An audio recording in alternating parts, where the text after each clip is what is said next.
حضرت عائشہ رضی اللہ تعالیٰ عنہ بیان کرتی ہیں، رسول اللہ صلی اللہ علیہ وسلم نے فرمایا، اللہ جس گھر والوں کے ساتھ نرمی کا ارادہ فرماتا ہے تو وہ انہیں نفع پہنچاتا ہے، اور جس گھر والوں کو اس سے محروم کر دیتا ہے تو وہ انہیں اس کی وجہ سے نقصان پہنچا دیتا ہے۔ مشکات المصابیح حدیث نمبر 5103۔ حضرت ابو ہریرہ رضی اللہ تعالیٰ عنہ سے روایت ہے کہ ایک آدمی نے نبی صلی اللہ علیہ وسلم سے درخواست کی، مجھے وصیت فرمائے۔ آپ صلی اللہ علیہ وسلم نے فرمایا، غصہ نہ کیا کر۔ اس نے کئی بار یہی درخواست کی، آپ نے ہر بار یہی فرمایا، غصہ نہ کیا کر۔ مشکات المصابیح حدیث نمبر 5104۔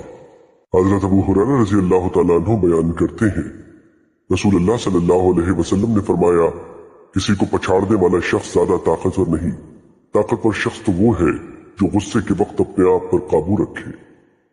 مشکات المصابیح حدیث نمبر 5105۔